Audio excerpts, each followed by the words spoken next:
ఈరోజు మనం పాలకూర వెల్లుల్లి కారం రెసిపీ చేద్దారా. దానికి ఇలా ప్యాన్ పెట్టుకుని ఆయిల్ వేసుకుని చిన్నగా కట్ చేసుకున్న వెల్లుల్లి ముక్కలు, ఎండుమిర్చి, కరివేపాకు, జీలకర్ర వేడి వేసుకున్నారా. అలాగే 2 చిన్నగా కట్ చేసుకున్న ఉల్లిపాయలు, ఉల్లి ముక్కలు కూడా వేసుకుని, పచ్చిమిర్చి, కొంచెం సాల్ట్ కూడా వేసుకుని, 2 టమాటాల ముక్కలు కూడా వేసుకుని కట్ చేసుకుని వేసుకుని ఇలా మగ్గనిచ్చుకున్నారా. అలాగే 2 కట్టల పాలకూరను తీసుకుని నీట్గా చిన్న చిన్న ముక్కలు కింద కట్ చేసుకుని బాగా శుభ్రం చేసుకుని వేసుకున్నాను. అలాగే కొంచెం పసుపు, మన కారానికి సరిపడా కారం, మీకు స్పైసీనెస్ ఎక్కువ ఇష్టమైతే కొంచెం కారం ఎక్కువ వేసుకోండి.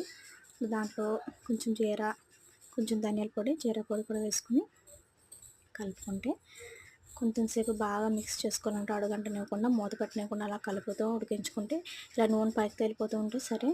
ఇంకంతే, మనకి ఎంతో టేస్టీ అయిన పాలకూర వెల్లుల్లి కారం అయితే రెడీ అయిపోయింది. పాలకూర అంటే చాలామందికి నచ్చదు. ఇలా పాలకూర వెల్లుల్లి కారం ఒకసారి ట్రై చేసి చూడండి, చాలా బాగుంటుంది అనమాట. వేడి వేడి అన్నంలో కలుపుకొని తింటే ఇంకా బాగుంటుంది. చపాతీలకు కూడా చాలా బాగుంటుంది. అందరూ ట్రై చేయండి ఫ్రెండ్స్.